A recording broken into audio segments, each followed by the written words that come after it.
banyak banget kisah perempuan atau inspirasi dari perempuan-perempuan yang punya kontribusi besar di dalam kehidupan. Ada yang dari kesehatan, kemudian ada inisiator dari bidang pendidikan. Kalau itu mungkin erat kaitannya juga tadi masih kesehatan atau pendidikan agama. Kalau misalnya pendidikan-pendidikan yang sains secara umum, ada nggak sih Ustadz tokoh yang mungkin juga inspiratif yang menunjukkan bahwa ternyata Islam itu nggak cuman mengajak manusia kepada ilmu agama, tapi juga tetap berkembang dan maju dalam kehidupan dunia ataupun sains teknologi. Masya Allah, memang meskipun dunia sains Islam yang berkembang pesat di Baghdad maupun Cordoba pada masa abad pertengahan yang disebut di Islamic Golden Age di wilayah Islam, sementara Dark Age di wilayah Eropa pada saat itu banyak sekali muncul para ilmuwan laki-laki dari berbagai bidang. Ada kedokteran gitu ya, seperti Ibnu Sina dan kemudian Ar-Razi dan lain sebagainya yang sangat banyak. Kemudian ada bidang matematika seperti Al-Khwarizmi dan lain sebagainya. Ya, itu tidak terlupakan dalam sejarah adalah peran-peran ilmuwan-ilmuwan perempuan. Nah, salah satu nama yang paling menonjol itu adalah yang disebut sebagai Lubna Al-Qurtubiyah atau Lubna dari Cordoba. Nah, dan Lubna dari Cordoba ini hidup di masa dua khalifah paling menonjol ya. Jadi memang dahulunya penguasa-penguasa Cordoba di Andalusia ini sejak Abdurrahman Ad-Dakhil atau Abdurrahman I itu tidak menyebut diri sebagai khalifah. Tapi gara-gara mereka masih menganggap yang berhak menyandang nama khalifah adalah yang melayani Makkah dan Madinah yang waktu itu dipegang oleh Daulah Abbasiyah. Jadi mereka karena di Cordoba jauh dari jauh dari Haramain, mereka tidak mengambil gelar khalifah. Tapi begitu ada seorang Syiah yang kemudian juga mengambil gelar khalifah waktu itu, yakni dari Daulah Fatimiyah di Mesir, maka para penguasa Cordoba ini akhirnya ya demi gengsinya umat Islam di Barat, kemudian juga mengambil gelar khalifah. Dan khalifah pertama di Andalusia itu adalah Abdurrahman III. Dan Abdurrahman III ini terkenal sekali sebagai pembangun kota yang disebut sebagai Madinatuz Zahrah. Madinatuz Zahrah itu kalau dalam buku Islam in Andalusia-nya Ahmad Thompson disebutkan dia sebuah istana dengan 7 tingkat. Dan setiap tingkatan menggambarkan keindahan surga. Masya Allah. Jadi kota Madinatuz Zahrah itu bikin total surga di dunia. Dari bawah sampai ke atas itu 12 km. Jadi kalau pernah diceritakan ada utusan Kekaisaran Romawi Suci itu datang ke Cordoba, dia kemudian dibawa ke Madinatuz Zahrah, sepanjang 12 km itu dia harus melewati pasukan yang berbaris dan menyilangkan pedang. Jadi jalan di bawah pedang yang disilangkan itu 12 kilo. Kita bisa bayangkan itu kan sudah teror psikologis yang luar biasa bagi seorang duta besar dari Kekaisaran Romawi Suci pada saat itu. Begitu sampai istana tingkat pertama, maka di situ dia melihat istana yang lantainya ini dihiasi taman dengan pohon-pohon itu batangnya, pohon buatan, batangnya dilapis dengan perak. Dan kemudian ditempeli daun-daun emas. Lalu tiap pagi dan petang buahnya itu diganti, dicentelkan. Jadi buahnya itu dicantelkan. Ada buah sesuai musim, ada mangga, ada berbagai buah-buah yang lain gitu ya. Jadi itu pohon buatan. Stroberi, ya anggur. Jadi pohon buatan, jeruk dan lain sebagainya. Dan itu buahnya tadi dicentelin gitu ya setiap pagi dan petang. Kemudian di istana lapis pertama ini, di situ ada pengawal-pengawal berjajar, ada kemudian menteri-menteri yang kemudian hilir mudik mengurus berbagai urusan. Lalu kemudian di situ ada orang duduk di atas meja kerja yang seperti singgasana dengan berbagai dokumen-dokumen yang sangat-sangat sibuk urusannya. Nah ini utusan dari Kekaisaran Romawi Suci ini sudah mengira ini khalifah ini. Wah, begitu sampai di situ dia sudah sujud. Yang mulia khalifah, saya adalah utusan dari Kekaisaran Romawi Suci. Lalu orang yang ada di belakang meja ini turun, kemudian mengangkat orang yang sedang sujud ini, kemudian mengatakan, bangunlah tuanku, saya hanyalah pelayan dari pelayan, dari pelayan, dari pelayan, dari pelayan, dari pelayannya khalifah. Silahkan lanjutkan perjalanan Anda ke istana berikutnya. Naik lagi ke level kedua. Di situ dia melihat tanah yang dicampur minyak misik, gitu ya, seperti yang digambarkan dalam surga, gitu ya. Kemudian dia situ melihat aliran seperti sungai kecil di situ yang mengalir itu ada air madu, ada air susu, ada air khamar, ya pokoknya seperti gambaran surga lah. Di situ dia juga melihat ada orang dikelilingi oleh berbagai staf gitu ya, mengurus berbagai urusan dan sibuk sekali. Dia ngiranya itu juga khalifah gitu. Sampai akhirnya dia kemudian sujud lagi, Tuanku, saya adalah utusan dari Kekaisaran Romawi Suci menghadap khalifah. Bangun Tuanku, Anda baru ketemu dengan pelayan yang khalifah. Silahkan lanjutkan perjalanan gitu ya. Akhirnya sampai ke istana lapis ketujuh. Di situ dia mengira ini sudah puncak, ini harusnya khalifahnya di sini gitu. Ya, udah paling tinggi. Udah paling tinggi nih. Dia masuk ke dalam satu ruangan yang kemudian ruangan ini dikelilingi oleh air raksa yang diputar. Sehingga begitu keluar dari ruangan itu dia bingung arah. Wow. Dia sudah tidak tahu mana selatan, mana utara, mana barat, mana timur. Dia dalam kebingungannya di situ ada seorang yang memakai pakaian paling mewah dari semua yang pernah ditemuinya. Dia sujud, dia kira itu khalifah, ternyata itu Perdana Menteri. Saya adalah pelayannya khalifah. Tuanku kalau mau ketemu khalifah silahkan lanjutkan perjalanan. Dari istana itu masuk. Ternyata setelah istana ketujuh ini, yang berikutnya cuma gubuk. Sebuah gubuk sederhana kayak tenda.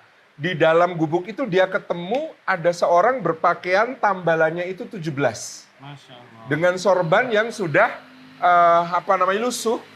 Dan orang ini matanya bercelak, dia memegang pedang di tangan kiri, memegang mushaf di tangan kanan, dan di depannya ada api unggun. Masya Allah. Lalu orang ini dikasih tahu, Tuanku, inilah Khalifah Abdurrahman III, pelindung kaum muslimin. Bahwa dia sudah harus ketakutan, udah pokoknya saya menyerah kepada Khalifah kaum muslimin. Kami sebagai utusan Kaisar Romawi Suci menyatakan apa yang harus kami lakukan supaya kami mendapatkan perlindungan dari Khalifah kaum muslimin. Jadi menerima tanpa syarat. Maka Khalifahnya ini cuma ngomong begini, kami menawarkan kepada Anda ini, mushaf, Quran. Kalau Anda menolak, maka kami akan memerangi Anda dengan ini, pedang. Dan kalau Anda mati, maka Anda akan dibakar di dalam api seperti ini. Jadi itu menunjukkan gemerlapnya Cordoba pada masa itu yang sangat luar biasa. Bahkan istana Madinatul Zahra itu dibangun dengan konsep seperti gambaran surga. Masya Allah. Dan inilah Khalifah Abdurrahman III yang luar biasa ini, tetapi ada catatan menarik di buku Ahmad Thompson itu. Konon dalam penggalian arkeologi tahun 70-an, itu ditemukan catatan hariannya Abdurrahman III. Apa itu isinya? Khalifah yang luar biasa, yang kekuasaannya begitu besar, yang negara-negara Eropa semua takut kepadanya, yang dia memerintah dengan begitu kemegahan negaranya seperti itu. Dari catatan hariannya yang sangat tebal, semua hari-harinya tercatat kegiatannya di situ. Sepanjang beberapa dekade menjadi khalifah memerintah itu, hari di mana dia menuliskan dengan penuh penuh greget kebahagiaan. Itu kalau di total cuma 13. Cuma 13. 13 hari dalam hidupnya yang dia itu merasa sangat bahagia. Dari puluhan tahun dia Dari puluhan tahun khalifah. bertahta, hari yang sangat bahagia dalam hidupnya itu hanya 13. Jadi artinya ini kata Ahmad Thompson, kita harus mengambil pelajaran betapa mahalnya kebahagiaan sampai seorang khalifah saja yang sedemikian besar kekuasaannya, kemegahannya, kemewahannya, keperkasaannya, itu cuma 13 hari dalam hidupnya yang dia merasa bahagia. Mungkin ini juga menunjukkan bahwa dia pemimpin yang benar-benar mikirin umat juga. Betul, itu salah satunya juga. Bukan yang suka foya-foya. Dan di istana inilah Lubna dari Cordoba ini lahir. Wow. Nah, Lubna dari Cordoba ini menurut para peneliti, sejarawan, ada dua pendapat. Pendapat pertama menyatakan dia adalah putra Abdurrahman III, khalifah, putri khalifah, dari salah seorang budak di haremnya. Pendapat ini agak ditentang oleh sebagian yang lain karena putra-putri Abdurrahman III itu namanya semua tercatat. Sedangkan nama putri yang ada dalam catatan putra-putri Abdurrahman III itu tidak ada yang bernama Lubna. Paling yang ada namanya Fatimah. Kemudian ada yang namanya Hindun. Kemudian ada yang namanya satu lagi saya lupa. Tapi tidak ada nama Lubna di situ. Kenapa sampai ada teori begitu? Karena memang Lubna dari Cordoba ini kemudian nanti akan mendampingi khalifah berikutnya yaitu Al-Hakam II. Al-Hakam II ini juga adalah putra Abdurrahman III yang hidup di harem, bukan dari permaisuri tapi dari budak juga, jadi dari Walad gitu ya. Dan mereka itu bersahabat sejak kecil, itu artinya Lubna ini juga sejak kecil tinggal di dalam istana di dalam harem.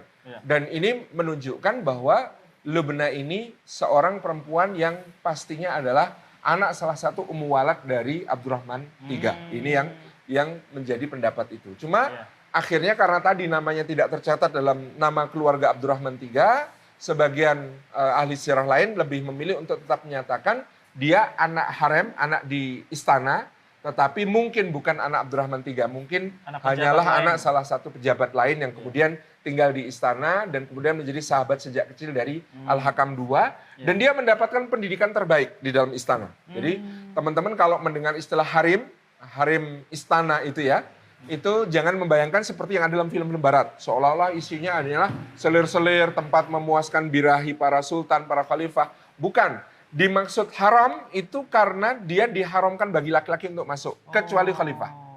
Gitu. Jadi tempat ini penjaganya, pelayannya, semuanya perempuan. Karena tidak diperbolehkan untuk masuk ke situ kecuali laki-laki. Nanti baru pada masa berikutnya ada inovasi untuk penjaga-penjaga itu dipilih kasim atau laki-laki yang dikebiri. Intinya laki-laki yang boleh masuk ke dalam harem itu hanya khalifah. Gitu. Jadi disebut harem karena haram masuk selain khalifah. Ya, jadi laki-laki yang lain tidak boleh masuk. Ini di mana Lubna kemudian dididik. Dan Lubna ini kemudian di situ dia belajar berbagai macam cabang ilmu pengetahuan, sejak dari menghafalkan Al-Quran sebagai dasar, kemudian mengkaji berbagai ilmu, termasuk ilmu-ilmu fikih, khususnya waktu itu yang berkembang di Andalusia adalah mazhab Maliki, sehingga dia menjadi seorang faqihah, seorang ahli fikih bidang mazhab Maliki. Kemudian Lubna ini sangat tertarik pada matematika. Jadi beliau seorang yang ahli dalam salah satu cabang fikih yaitu ilmu faraid. Ilmu tentang waris. Dari situlah membuat dia tertarik pada ilmu matematika. Karena faraid itu kan pakai aritmatika ya, ilmu hitung bilangan. Ilmu hitung bilangan, dari situ kemudian dia masuk ke dalam ilmu matematika dan menguasainya dengan sangat baik. Jadi dari aritmatika, kemudian ke aljabar, kemudian dengan berbagai ilmu, konon bahkan dia termasuk salah satu pelopor ilmu hitung ukur segitiga yang disebut sekarang sebagai trigonometri. Nah, kemudian Lubna dari Cordoba ini pada mulanya juga ketika dia masih menjadi murid di dalam istana, itu salah satu tugas utamanya adalah menjadi penyalin naskah. Penyalin naskah ya. Jadi dia menyalin berbagai naskah-naskah yang ada untuk diperbanyak, ataupun bahkan juga dia dipercaya untuk menerjemahkan berbagai naskah-naskah dari berbagai disiplin ilmu dan berbagai bahasa. Karena Abdurrahman III ini di Cordoba, salah satu ambisinya adalah menyaingi Baitul Hikmah yang ada di Baghdad. Di mana di sana Al-Ma'mun, putra Harun ar-Rasyid itu sangat giat menerjemahkan berbagai kepustakaan dari Yunani, dari Persia, dari India, itu untuk menjadi diambil ilmu-ilmu yang bermanfaat untuk umat Islam, sehingga kegiatan penerjemahan itu berlangsung dengan sangat-sangat intensif.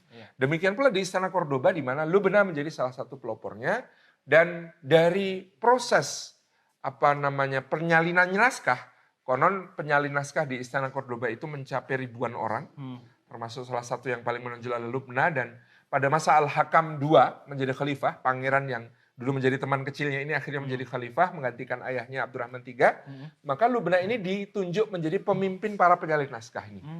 Dan pada masa Al-Hakam II ini, Lubna kemudian menginisiasi pengadministrasian naskah-naskah ini menjadi Perpustakaan Madinatul Zahrah, yang pada masa itu Perpustakaan Madinatul Zahrah ini memiliki koleksi 400.000 buku. Masya Allah. Jadi kita bisa membayangkan seperti apa koleksi buku di Madinatul Zahrah, tempat di istana yang kemudian dikhususkan untuk pengembangan ilmu pengetahuan. ada 400.000 buku dari berbagai macam bidang keilmuan yang kemudian bisa diakses oleh para ulama dan cendekiawan yang mendapatkan izin dari negara untuk berkiprah di situ. Jadi waktu itu semangat walaupun beda kekhalifahan, beda kepemimpinan, semangatnya adalah bersaing dalam kemajuan ilmu ya. Ya betul, Di bersaing Madinah dalam memajukan ilmu pengetahuan, dikhidmahkan untuk agama, dikhidmahkan untuk umat. Jadi kan ada teorinya Malik bin Nabi rahimahullah ta'ala yang sangat menarik. Kalau ilmu itu melayani iman, maka peradaban akan maju. Masya Allah. Kalau ilmu itu hanya melayani sekedar ilmu, maka peradaban akan stagnan. Dan kalau ilmu melayani hawa nafsu, maka peradaban akan mengalami penurunan dan bahkan kehancuran. Jadi kuncinya semua peradaban itu pasti mengembangkan ilmu. Hanya saja untuk apakah ilmu itu digunakan. Dan kemajuan teknologi itu belum tentu kemajuan peradaban ya. Kalau Betul. misalnya moralnya hancur, Moralnya hancur, rusak, maka ilmu hanya akan dipakai untuk melayani hawa nafsu. Betul. Bagaimana cara maksiat yang lebih enak, bagaimana cara maksiat yang lebih bergengsi, lebih bagus, lebih bikin mencandu, lebih mudah gitu ya. Itu akan sangat merusak. Tapi kalau ilmu pengetahuan ini melayani iman, ya misalnya bagaimana caranya membangun sebuah saluran air yang menjadikan mata air yang ada di pegunungan itu airnya bisa sampai untuk melayani seluruh penduduk kota dalam toharoh. Nah, itu kan ilmu pengetahuan melayani iman. Betul. Bagaimana caranya kemudian ilmu kimia ini menghasilkan minyak wangi terbaik untuk kemudian berhiasnya kaum muslimin dalam ibadah. Bagaimana kemudian ilmu tentang tekstil ini menghasilkan bahan-bahan yang nyaman untuk kaum muslimin di berbagai musim supaya mereka tetap bisa berangkat ke masjid, tidak takut dingin, tidak takut panas, tidak takut ini. Itu karena ilmu pengetahuan itu melayani iman. Dan di masa Abdurrahman III untuk kita ketahui ada seorang pujangga negara namanya Ziryab, Ustaz. Jadi dia punya guru, Ziryab ini di Baghdad. Ketika di Baghdad dia merasa karir saya mentok nih. Di atas saya ada guru saya, nggak mungkin saya bisa mencapai pencapaian lebih tinggi di Baghdad. Akhirnya dia pergi ke Cordoba. Nah, di Cordoba Ziryab diangkat menjadi pujangga negara. Kemudian dia menciptakan berbagai musik, dari musik terapi untuk pengobatan berbagai penyakit. Karena ternyata ritme jantung yang bermasalah itu bisa diterapi dengan musik tertentu supaya kemudian ritmenya teratur, menyembuhkan penyakit jantung gitu ya, dan lain sebagainya, sampai musik-musik hiburan yang sangat luar biasa. Komposisi Ziryab ini bahkan sekarang dipelajari ulang ya, luar biasa. Salah satunya musisi Sami Yusuf itu disertasinya di London School of Arts adalah tentang komposisi Ziryab. Sami Yusuf yang munsyid itu ya? Iya betul, itu beliau seorang PhD di bidang seni dan beliau disertasinya itu tentang Ziryab. Nah, Ziryab ini selain itu beliaulah yang menciptakan gaya busana sesuai musim. Jadi ketika dia mendapati di Cordoba itu 4 musimnya sangat berbeda dengan di Jazirah Arab, dia mendesain pakaian untuk musim panas, pakaian untuk musim gugur, pakaian untuk musim dingin, pakaian untuk musim semi. Itu berbeda-beda. Dan sampai sekarang itu menjadi tradisi Eropa. Padahal dulu orang Eropa kalau musim panas pakai pakaian katun, kalau musim dingin hanya pakai pakaian wool. Itu aja prinsipnya. Gara-gara Ziryab maka muncullah mode. Jadi jauh sebelum Paris menjadi pusat mode itu Cordoba. Sehingga kalau teman-teman melihat jubah-jubah raja-raja Eropa itu sampai ada kaligrafinya. Bahkan kaligrafinya la ilaha illallah. Itu raja-raja Eropa yang itu bukan berarti mereka masuk Islam, tapi karena trendsetter fashion waktu itu adalah Cordoba, sehingga mereka kalau bikin jubah itu standarnya bikin yang mirip yang dipakai di Cordoba. Iya, bahkan sehingga tulisannya, pola-polanya, ya, pola hiasnya itu niru dari Cordoba, sehingga banyak kaligrafi Arab itu masuk ke dalam baju-baju raja Eropa. Kemudian juga Ziryab ini yang menyusun table manner makanan, hidangan dari appetizer, soup, kemudian main course, kemudian sampai ke dessert. Itu adalah hasil karya Ziryab yang sampai sekarang menjadi standar di seluruh dunia. Itu dimulai dari Cordoba. Jadi kita bisa membayangkan Lubna dari Cordoba ini seorang perempuan yang mendapat tempat istimewa di masa khalifah berikutnya itu Al-Hakam II untuk menjadi pemimpin para cendekiawan dan matematikawan di istana. Yang dari situ kemudian Lubna ini bahkan memiliki kiprah di luar istana. Jadi Lubna ini mungkin orang pertama yang merumuskan apa yang disebut sabatikal atau pengabdian keilmuan. Sabatikal. Jadi dia mengambil cuti setiap bulan dari istana untuk apa? Mengajari rakyat. Masya Allah. Jadi dia keluar dari istana untuk mengajar di tengah masyarakat. Ini mungkin konsep yang sampai hari ini kemudian ditiru oleh berbagai guru besar, profesor di berbagai kampus, pengajar di berbagai perguruan tinggi terkemuka. Mereka mengambil cuti dari kampus perguruan tinggi di mana dia mengabdi untuk full pengabdian, nggak mencari uang, nggak mencari proyek, nggak mencari honor yang lebih tinggi, bukan, tetapi betul-betul untuk menyebarkan ilmu kepada yang berhak. Itu adalah sesuatu yang diinisi oleh Lubna dari Cordoba. Dan sebelumnya tidak ada yang seperti itu.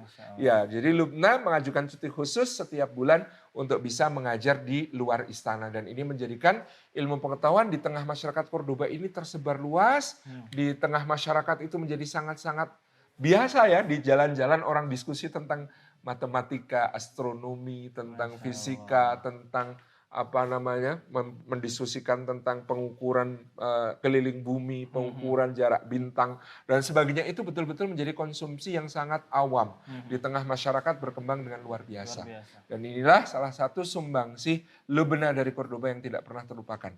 Sementara dalam istana dia bergiat dengan para ilmuwan-ilmuwan yang lain, menghasilkan berbagai riset, termasuk menjadi konsultan untuk berbagai macam proyek-proyek pembangunan dari kekhalifahan. Karena semuanya memerlukan perhitungan-perhitungan yang sangat akurat, sehingga ini kemudian yang dikerjakan oleh Lubna dari Cordoba dan juga semua kawan-kawannya, sehingga kita tidak bisa menafikan perannya luar biasa ini dalam membangun peradaban di Cordoba pada waktu itu, sampai melahirkan ilmuwan-ilmuwan berikutnya seperti Ibnu Firnas yang menguji mesin terbang gitu ya, kemudian berbagai ulama dan cendekiawan yang lain yang menjadi pelopor ilmu pengetahuan di bidangnya. Gitu. Masya Allah, ini tokoh perempuan, tokoh juga di dalam ilmu pengetahuan. Mungkin di zaman sekarang juga kita melihat ada beberapa tokoh-tokoh, misalnya kayak Menteri Luar Negeri kita atau Menteri Keuangan kita, yang menunjukkan bahwasanya perempuan itu juga ketika dia memaksimalkan potensi dirinya, ketika dia memanfaatkan apa yang Allah berikan kepada dia, itu bisa menyamai, bahkan mungkin melebihi apa yang bisa digapai oleh para lelaki. Betul, barakallahu fikum.